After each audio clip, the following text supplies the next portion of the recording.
Hi friends, welcome to our channel. இன்னைக்கு நாம பார்க்க போறது சூப்பரான ஒரு பிரேக்ஃபாஸ்ட் ரெசிபி தான். வாங்க வீடியோக்குள்ள போலாம். இப்போ நான் எடுத்துக்கிறது பாத்தீங்கன்னாக்கா, இப்போ பகல் நம்ம சாப்பிட்டது போக மீதி இருக்கிறதுல தண்ணி ஊத்தி வச்சிட்டு நைட்டே நம்ம அரைச்சு நம்ம மார்னிங் அடுத்த நாள் காலையில நம்ம செய்யறதுக்கு மாவு ரெடி பண்ணி வச்சிடலாம் ஃப்ரிட்ஜில். காலையில எடுத்து நம்ம ஊத்திக்கலாம். சூப்பரா இருக்கும் இது. இப்போ இந்த சாதத்தை தண்ணி ஊற்றி வச்சிருந்தேன். இப்போ இதை தண்ணி வடிகட்டிட்டு அளந்து எடுத்துக்கலாம். தண்ணியை ஃபுல்லாக வடித்து எடுத்துட்டு எந்த அளவுக்கு இருக்கு அப்படிங்கிறத பார்த்துக்கலாம்.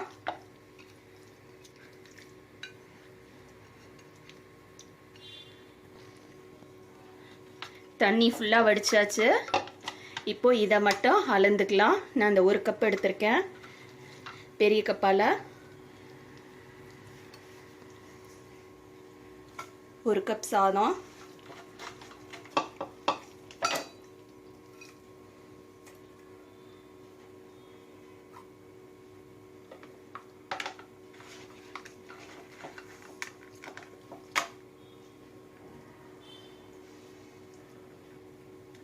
ரெண்டு கப் சாதம் மொத்தமா இருக்கு. இதுக்கு நாம அரிசி எடுத்துக்கலாம். நம்ம ஊற்றி வச்ச அந்த தண்ணி இருக்கு இல்லையா, இதை ஒரு பாத்திரத்தில் மாற்றிக்கிறேன். இந்த தண்ணியை நாம் இன்னும் 2 நாள் புளிக்க வச்சுட்டு, வீட்டில் செடி இருந்ததுன்னா அந்த செடிக்கு ட்ரென்ச்சாகவும் கொடுக்கலாம், ஃபாலியர் ஸ்ப்ரேயாகவும் பண்ணலாம்.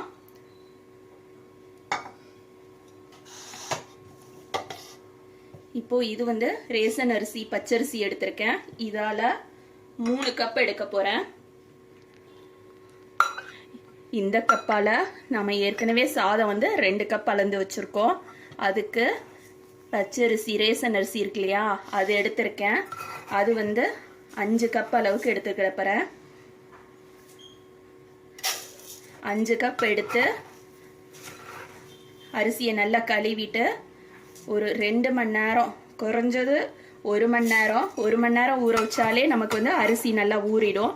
பச்சரிசியா இருக்கிறதால 2 மணி நேரம் ஊற வச்சிங்கன்னா சீக்கிரமா மிக்சியில் நமக்கு அரைக்கும் போது நல்லா நைஸாக அரைஞ்சிரும்.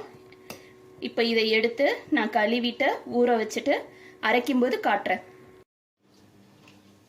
இப்போ 1 மணி நேரம் ஊற வச்ச அரிசியை தண்ணியை வடிச்சிட்டு நாம எடுத்துக்கலாம். இதை மிக்சி ஜாரில் அரிசியும் சாதமும் போட்டுக்கலாம். அரிசி ஆல்ரெடி நான் நல்லா களைஞ்சிட்டு அளவு ஏற்கனவே நான் சொல்லிட்டேன்.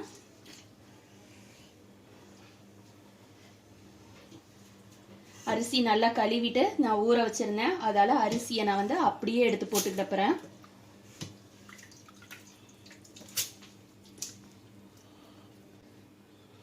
இது கூட நான் எடுத்து வச்சிருக்க சாதத்தையும் கொஞ்சமா போட்டுக்கிறேன்.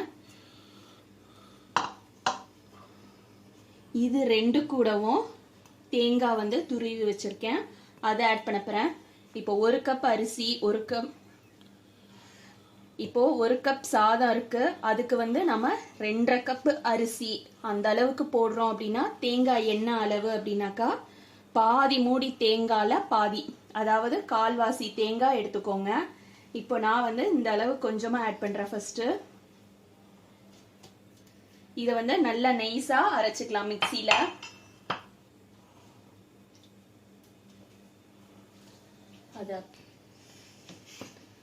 இந்த அளவுக்கு அரைஞ்சிருக்கோம். நைஸாலாம் அரைஞ்சிருக்காது. நான் தண்ணிலாம் ஆட் பண்ணல.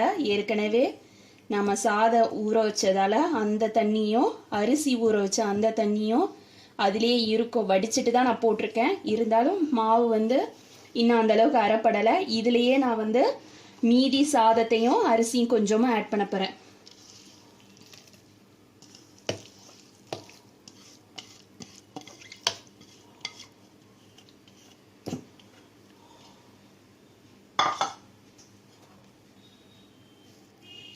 இன்னும் கொஞ்சம் தேங்காய் ஆட் பண்ணிக்கிறேன்.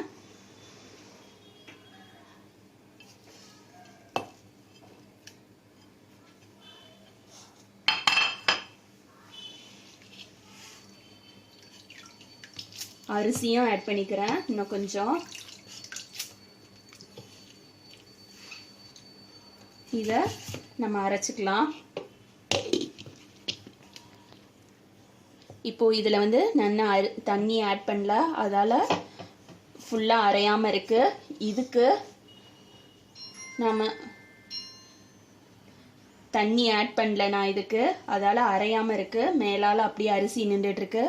இந்த இதுக்கு நம்ம சாதம் வடித்தோம் இல்லையா, அந்த தண்ணி அளவு எடுக்கிறதுக்காக அந்த தண்ணியில் கொஞ்சமாக ஆட் பண்ணிக்கிறேன். நிறைய வேண்டாம், கொஞ்சமாக ஆட் பண்ணால் போதும்.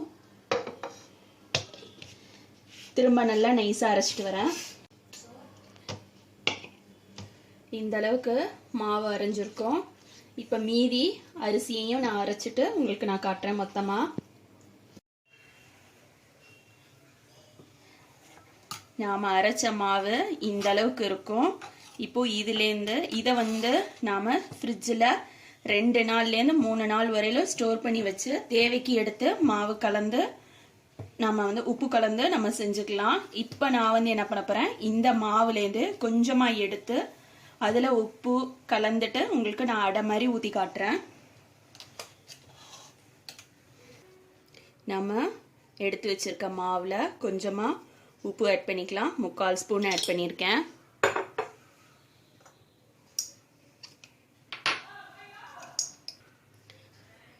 ஆப்பச்சோடா வந்து ஒரு 1/4 ஸ்பூன் ஆட் பண்ணியிருக்கிறேன். மாவை நல்லா கரைச்சிட்டு ஏற்கனவே நம்ம வந்து தேங்காயெலாம் ஆட் பண்ணியிருக்கதால இதை அப்படியே ஊற்றலாம், டேஸ்ட்டாக இருக்கும். சப்போஸ் இதில் வந்து வேறு மாதிரி ஒரு சில ஐட்டம் ஆட் பண்ணோம் அப்படின்னாக்கா அதுவும் ஊற்றி காட்டுறேன். ஃபஸ்ட்டு நான் இதை வந்து ஊற்றி காட்டுறேன், எப்படி இருக்குன்னு பாருங்கள்.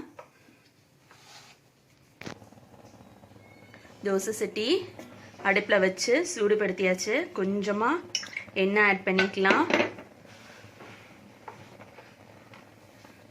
நாம் எடுத்து வச்சிருக்க இந்த மாவை 2 கரண்டி அளவுக்கு ஊற்றிக்கலாம்.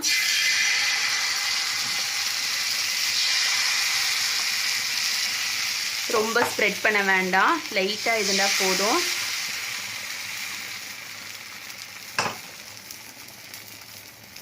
அடுப்பு வந்து மீடியம் ஃப்ளேமில் வச்சுக்கோங்க.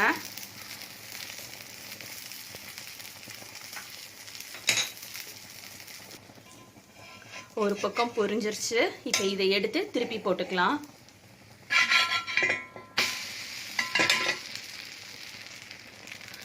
இன்னொரு பக்கமும் கலர் வந்தோடனையும் எடுத்துடலாம். இப்போ நம்மளோடது 2 பக்கம் ரெடி ஆயிடுச்சு. இப்போ இதே மாவில் நான் வந்து வெங்காயம், பச்சை மிளகாய், முட்டை இது 3ம் சேர்த்துட்டு உங்களுக்கு ஊற்றி காட்டுறேன். அது இன்னும் கொஞ்சம் டேஸ்ட்டாக இருக்கும். வெங்காயம் வந்து இந்த மாதிரி பொடிசாக கட் பண்ணிக்கோங்க. சப்போஸ் உங்களுக்கு வந்து பச்சையாக சாப்பிட பிடிக்காது வெங்காயம், அதாவது நம்ம அடையில் போட்டுட்டு அடையை குக் பண்ணுவோம், குக் பண்ணாலும் 3/4 வேக்காடாக இருக்கும். இல்லை எனக்கு நல்லா வெந்திருக்கணும் அப்படின்னீங்கன்னா இதை வந்து கொஞ்சமாக எண்ணெய் ஊற்றி ஒரு கடாயில் வதக்கிட்டு அதுக்கப்புறம் இதில் சேருங்க. அதுவும் டேஸ்ட்டாக இருக்கும், இதுவும் டேஸ்ட்டாக இருக்கும். நான் வந்து இப்படி தான் இப்போ ஆட் பண்ண போகிறேன். ஒரு பச்சை மிளகாய் நல்லா நைஸாக கட் பண்ணியிருக்கேன், இதுவும் ஆட் பண்ணிக்கிறேன். சப்போஸ் உங்களுக்கு காரம் இன்னும் கொஞ்சம் வேணும் அப்படின்னாக்கா 2-3 கூட ஆட் பண்ணிக்கலாம். நீங்கள் வெங்காயம் வந்து வதக்கிறதா இருந்தால் வெங்காயம் வதக்கும்போது நீங்கள் வந்து 1 ஸ்பூன் அளவுக்கு எண்ணெய் ஊற்றிட்டு வதக்கிட்டு அதில் கொஞ்சமாக நீங்கள் மிளகாத்தூள் ஆட் பண்ணி கூட நீங்கள் செய்யலாம். இப்போது இதில் வந்து ஒரு முட்டை ஆட் பண்ணிக்கிறேன். எப்போதுமே முட்டையை வந்து நம்ம ஒரு பாத்திரத்தில் உடச்சி ஊற்றிட்டு அது உள்ளுக்க ஒரு ஜெல் மாதிரி இருக்கும், அதை எடுத்துட்டு தான் நம்ம வந்து இதில் மாவில் சேர்க்கணும். முட்டையில் அதை வந்து எடுத்துடணும், அதுதான் வந்து கவுச்சி அடிக்கிறது. இப்போ அதை ரிமூவ் பண்ணிவிட்டு நம்ம இதில் முட்டையை ஆட் பண்ணிக்கலாம்.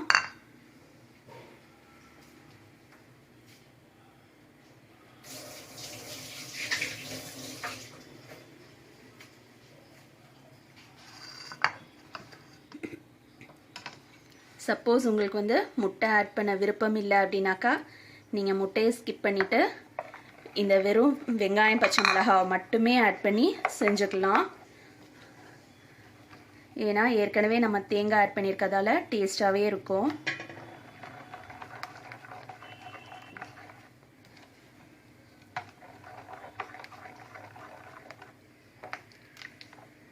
மாவு இந்த அளவுக்கு நல்லா கலந்தாச்சு. கலந்ததை நம்ம ஊற்றிடலாம். அதே கடாயில் கொஞ்சமாக எண்ணெய் ஊற்றிக்கிறேன்.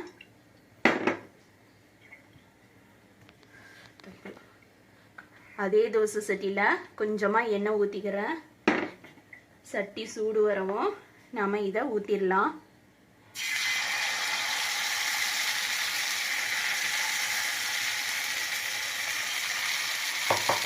இதையும் ரொம்பலாம் ஸ்ப்ரெட் பண்ணக்கூடாது, லைட்டாக தான் ஸ்ப்ரெட் பண்ணணும். நம்ம வெங்காயம் பச்சையாக ஆட் பண்ணியிருக்கதால ஒரு மூடி போட்டு குக் பண்ணணும். ஒரு 5 மினிட்ஸாவது குக் பண்ணாதான் அந்த வெங்காயம் வந்து நல்லா வேகும்.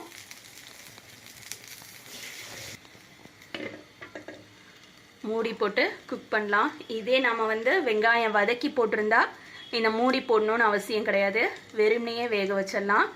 இது எதுக்காகனா அந்த வெங்காயம் வந்து வேகிறதுக்காக தான். இப்போது நாம் இதை எடுத்து திருப்பி போட்டுடலாம். இந்த சைடு லைட்டாக ஒரு 1/2 ஸ்பூன் அளவுக்கு எண்ணெய் ஊற்றிக்கலாம்.